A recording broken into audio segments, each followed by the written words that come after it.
பிரபலங்களோடு இருக்கக்கூடிய பாடிகார்டு இருக்காங்க இல்லையா, அவங்கள பாதுகாக்கக்கூடிய பாடிகார்டு இருக்காங்க இல்லையா, அவங்கள பற்றி தெரிஞ்சு கொள்ள பெரும்பாலும் நாம் யாரும் கவனம் செலுத்துறது கிடையாது.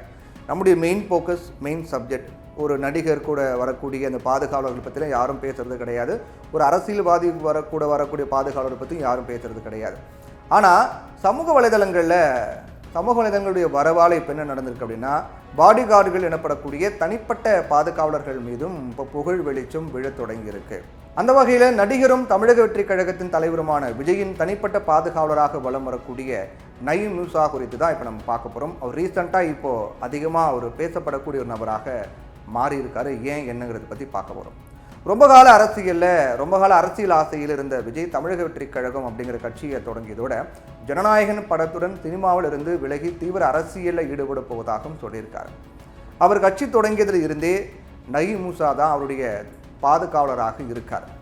பரந்தூர் விமான நிலையத்திற்கு எதிரான போராட்டம், விக்கிரவாண்டி மாநாடு, மாணவர்கள் கல்வி விழா, மதுரை பாரபத்தி மாநாடு அப்படின்னு விஜயுடைய அரசியல் நிகழ்வுகள் எல்லாத்திலுமே அவருடைய நிழலாகவே கூட இருந்து வரார். ஜனநாயகன் படப்பிடிப்பில் கூட நயீம் மூசா அவருக்கு பாதுகாப்பு வழங்கியிருக்கார். தமிழக வெற்றி கழகத்தினுடைய 2வது மாநில மாநாட்டில் கிரீஸ் தடவிய கம்பிகளை தாண்டியும் ரசிகர்கள் விஜயை பார்க்கக்கூடிய ஆர்வத்தில் ரேம்ப் வாக் போகக்கூடிய அந்த நடைமடை மீது ஏறி குதிச்சாங்க. ஆனால் அவங்க யாரையும் விஜய்க்கு பக்கத்தில் விடாமல் மூசா தடுத்து நிறுத்தினார். அந்த வீடியோவில் நம்ம பார்ப்போம். அப்படி அசால்ட்டாக 2 பேர் அப்படியே தூக்கிட்டு போயிடுவார். இந்த வீடியோ இப்போ இணையதளங்களில் வைரலாக இருக்கு. அதற்கு பிறகு இவர் யார் அப்படின்னு ரசிகர்கள் தேட ஆரம்பிச்சிருக்காங்க.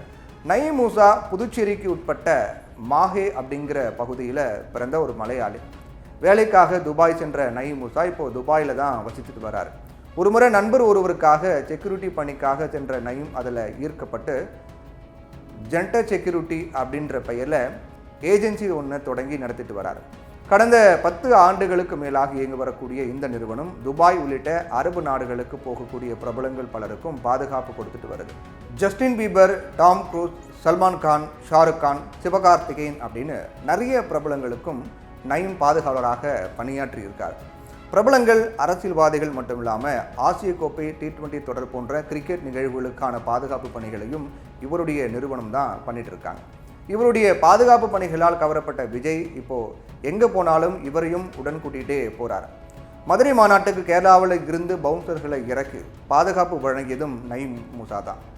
பாதுகாவலர் என்பதையும் தாண்டி பிரபலங்களோட தனிப்பட்ட முறையில் நட்பு பாராட்டுவதால் அவர்களினுடைய ஃபேவரட் பாதுகாவலராகவும் மாறியிருக்கார்.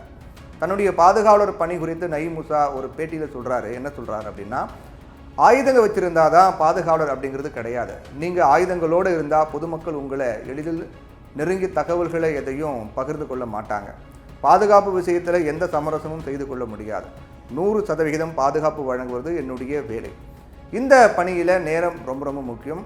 கூட்டம் கூடிவிட்டால் பாதுகாப்பு பணி ரொம்பவும் கடினமாகிவிடும். அதனால் பிரபலங்களை ஒரு நிமிடம் கூட காக்க வைக்கக்கூடாது.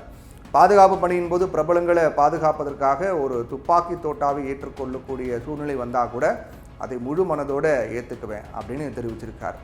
இந்த அர்ப்பணிப்பு உணர்வு தான் அவரை முழு நேர பாடிகார்டாக விஜய் வைத்துக் கொள்வதற்கு காரணமாக இருக்கு. இருந்தாலும் அரசியல் தலைவராக ஆசைப்படக்கூடிய விஜய், அரசியல் தலைவராக வந்திருக்கக்கூடிய விஜய் எங்கே போனாலும் பவுன்சர்களோட போகிறதா விமர்சனங்களும் அதிகமாக வந்துட்டு இருக்கு. ஏன்னா ஏற்கனவே ரமலான் நோன்பு நிகழ்ச்சியில் பாடிகார்டுகளை பின்னால் நிறுத்தி வைத்துவிட்டு விஜய் தொழுகையில் ஈடுபட்டதாக கூட சர்ச்சையெல்லாம் இருந்துச்சு. இதே போல் மே மாதம் ஜனநாயகன் படப்பிடிப்பு முடிந்து சென்னை திரும்புவதற்காக மதுரை விமானத்திற்கு விஜய் வந்தார். அப்போ கையில் சால்வையோட ரசிகர் ஒருவர் விஜயை நோக்கி ஓடி வராரு. அவர் விஜயை நெருங்க விடாமல் பாதுகாவலர்கள் என்ன பண்ணுறாங்க, பவுன்சர்கள் பாய்ந்து அதை தடுக்கிறாங்க. பாதுகாவலர்களில் ஒருவர் அந்த நபருடைய தலையில் கைத்துப்பாக்கி எடுத்து வைத்து அச்சுறுத்துறார்.